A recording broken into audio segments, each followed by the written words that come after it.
Assalamualaikum everyone. Today I'm going to start lecture 4 of English Prose and Composition and it is also based on correction. ज़्यादातर students जो हैं वो correction में बहुत mistakes करते हैं और ये हमें पता है कि पीएमएस और सीएसएस का 10 मार्क्स का जो पोर्शन है वो करेक्शन का मस्ट होता है.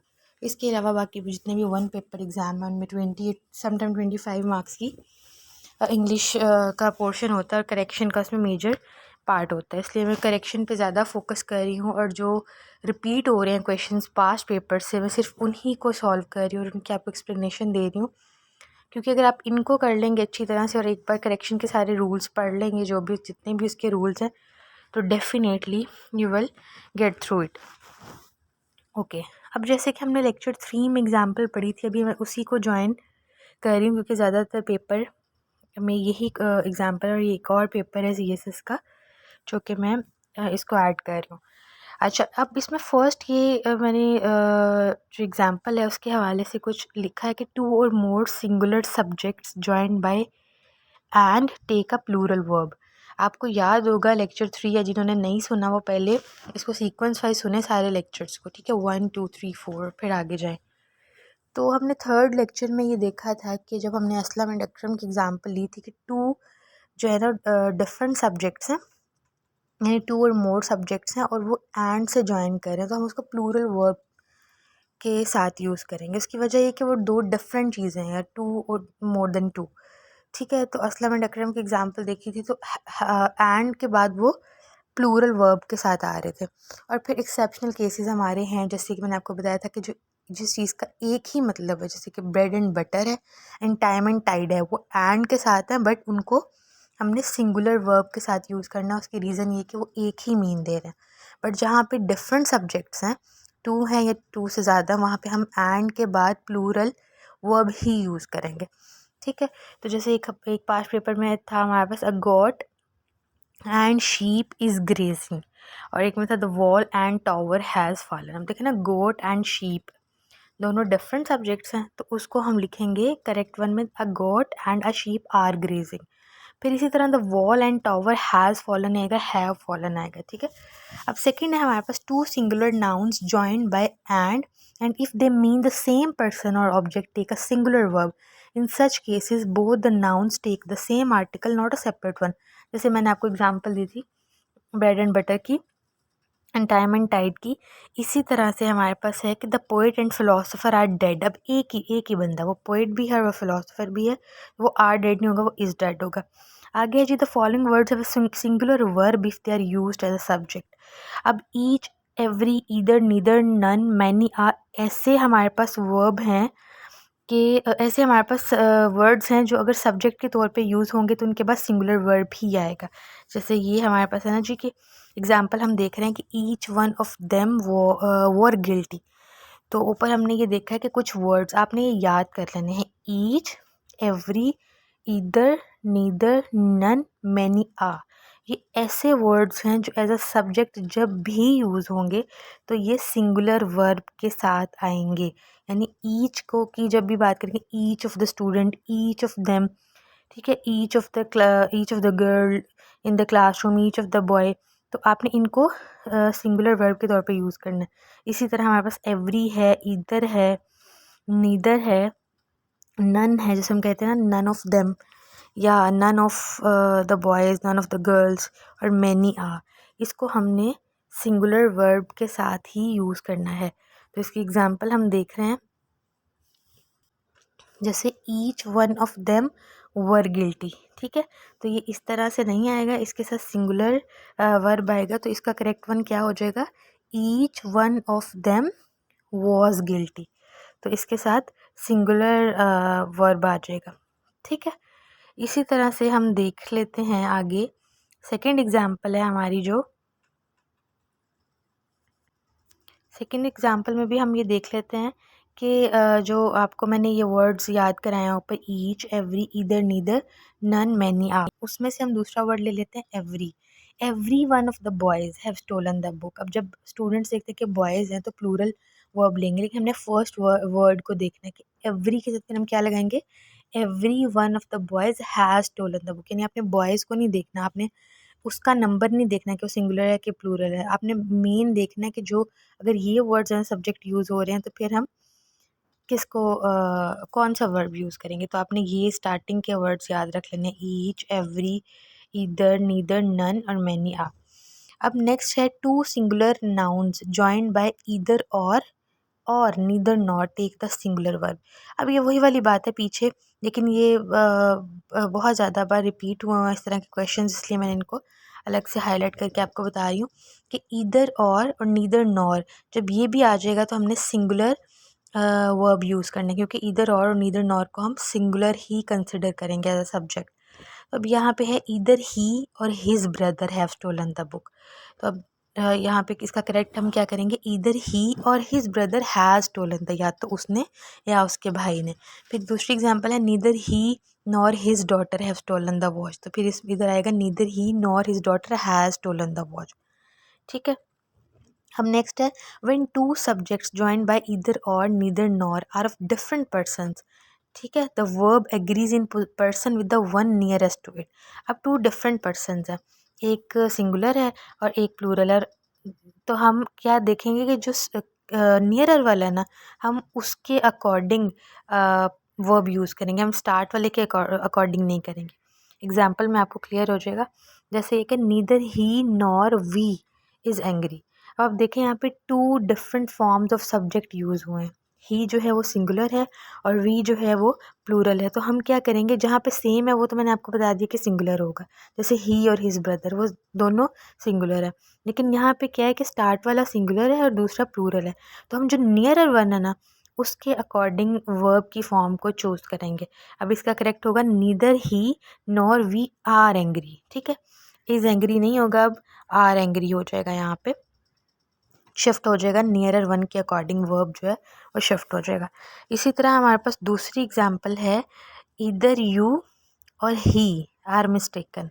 ठीक है, तो इसमें भी देखें कि यू जो है वो प्लूरल है और ही जो है वो सिंगुलर है। यानी पहले हमने वो सिंपल सा केस देख लिया था कि दोनों एक ही तरह के सब्जेक्ट्स थे, दोनों सिंगुलर थे या दोनों प्लूरल थे, तो हमने ये कह दिया कि उनके साथ हम जो सिंगुलर है उसके साथ सिंगुलर ही यूज़ करेंगे वर्ब की फॉर्म।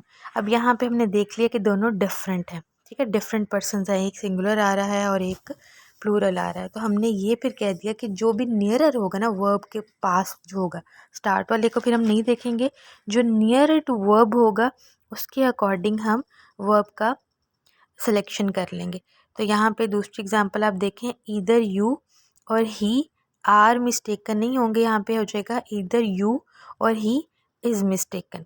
यानी दो एग्जांपल्स में आप देख लें कि ऊपर हमने वी के अकॉर्डिंग उसको कर लिया था, हमने प्लूरल कर दिया क्योंकि वो उसके नियरर है, और नीचे वाले में आप देखें कि हमने ही के अकॉर्डिंग करना है क्योंकि ही उसके नियरर है। तो ही में सिंगुलर था तो हम यहाँ पे उसको सिंगुलर ही ले लेंगे। तो ये कॉन्सेप्ट्स अब आप इसको रिपीट कर लें कि यहाँ पे हमने आज पढ़ा है each, every, either, neither, either और, नीदर नॉर। ठीक है, और इनके साथ हम सिंगुलर और प्लूरल के अकॉर्डिंग इनकी एग्जांपल्स भी। अब एंड का कॉन्सेप्ट आपको पता चल गया कि एंड जब भी आएगा अगर तो सेम मीनिंग है तो उसमें हम सिंगुलर लेंगे, और अगर डिफरेंट मीनिंग्स हैं, टू डिफरेंट सब्जेक्ट्स हैं, तो उनमें हम क्या करेंगे, उनमें हम प्लूरल ले लेंगे। ठीक है, और इस तरह नीदर और ईदर, नीदर नॉर और ईदर और में हम सिंगुलर लेंगे, ईदर और नीदर में भी सिंगुलर लेंगे, लेकिन जब टू डिफरेंट सब्जेक्ट्स आ जाएंगे तो हम चेंज कर लेंगे नियर वन के अकॉर्डिंग। ठीक है, अब आगे है use singular verb with more than one. अब इसमें देखें कि जब मोर देन वन की बात आएगी तो हम सिंगुलर वर्ब लेंगे, जैसे sometimes more than one students are absent. ठीक है, तो इसका करेक्ट आएगा sometimes more than one students is absent. यानी जैसे ईदर और नीदर नॉर में अपने सिंगुलर यूज़ किया था, इसलिए इसके साथ आप ऐड कर लें मोर देन वन भी जब आएगा तो हमने उसको भी सिंगुलर करना है। फिर आगे है a number takes plural verb while the number takes singular verb. यानी यहाँ पे आर्टिकल का डिफरेंस आप देख लें, आ नंबर जो है वो इंडेफिनिट आर्टिकल में, मतलब आ इंडेफिनिट है और द डेफिनेट आर्टिकल है, तो जब इंडेफिनेट आर्टिकल आएगा तब आपने क्या करना है, आपने उसको प्लूरल वर्ब लिख लेते हैं और जब डेफिनेट आएगा तब आपने सिंगुलर लिख लेना है, क्योंकि जो डेफिनेट आर्टिकल है वो पूरी क्लास को रिप्रेजेंट करता है। तो a number of people is waiting to congratulate you नहीं आएगा, ये होगा number of people are waiting to congratulate you. फिर है the number of old people have increased in recent years, the number of old people has increased in recent years. Next rule है none takes plural when it refers to countable noun and takes singular when it refers to uncountable. अब जब हम count कर सकते हैं तब हम उसको प्लूरल कंसिडर करेंगे, और जब हम काउंट नहीं कर सकते तब हम उसको सिंगुलर लेंगे। अब देखें, none of the girls has been to the museum before. Girls countable noun है तो हम लिखेंगे none of the girls have been to the museum before. और फिर दूसरी एग्जांपल देखें, none of the meats are fit to eat. हम उस मीट को काउंट नहीं कर रहे, वो अनकाउंटेबल नाउन है, ठीक है, तो उसको हम कहेंगे none of the meats is fit to eat. फिर नेक्स्ट है the words ending at ICS take both singular as well as plural helping verb if they are representing the subjects academic then they take singular helping verb. अब जो ICS वाले हैं ना, अगर तो वो एज अ सब्जेक्ट यूज़ होंगे तो वो सिंगुलर होंगे, ठीक है, और अगर वो एज अ लैंग्वेज या किसी और पर्पस के तौर पे होंगे तो फिर वो प्लूरल हेल्पिंग वर्ब को लेंगे। यानी ICS वाले जितने भी वर्ड्स हैं आप देखें कि उनके डिफरेंट पर्पसेस होते हैं, या तो वो एज एन एकेडमिक आ रहे होते हैं या उनका कोई और डिफरेंट मीन यूज़ हो रहा होता है, ठीक है। तो एकेडमिक्स में हम एग्ज़ाम्पल ले लेते हैं कि जैसे हमारे पास है ICS में मैथमेटिक्स है, ठीक है। आप देखें कि जो मैथमेटिक्स है वो ICS के साथ उसकी एंडिंग हो रही है। अब हमने क्या रूल पढ़ा है कि it will take both singular as well as plural helping verbs. इसके साथ दोनों तरह के हेल्पिंग वर्ब्स आ सकते हैं, डिपेंड्स अपॉन द कंडीशन। तो आपने ये रूल याद रख लेना, यानी आप इस पे कंफ्यूज ना हो कि यहाँ पे तो ये सिंगुलर आया था इसके साथ वर्ब और यहाँ पे इसके साथ प्लूरल आया था। तो आपने इसको मेमोराइज कर लेना है कि if they are representing the subject academic, यानी अगर एकेडमिक्स की बात हो रही है तो वो क्या करेगा, सिंगुलर हेल्पिंग वर्ब को ले लेगा, ठीक है। और अगर उसमें एकेडमिक्स के अलावा कोई बात हो रही है तो उसको हम क्या करेंगे, फिर उसको हम अकॉर्डिंगली ट्रीट कर लेंगे, यानी फिर उसको हम प्लूरल ट्रीट नहीं करेंगे, उसको हम सिंगुलर ट्रीट नहीं करेंगे, उसको हम प्लूरल ट्रीट कर लेंगे। बस ये देखना है आपने कि अगर तो एकेडमिक है सिर्फ, तब हमने ICS को सिंगुलर लेना है सिर्फ एकेडमिक के केस में। यानी जैसे मैथमेटिक्स की मैंने आपको एग्ज़ाम्पल दी है, स्टैटिस्टिक्स हैं या मैथमेटिक्स हैं, या और हम डिफरेंट अगर रूटीन में इसकी, ठीक हो गया।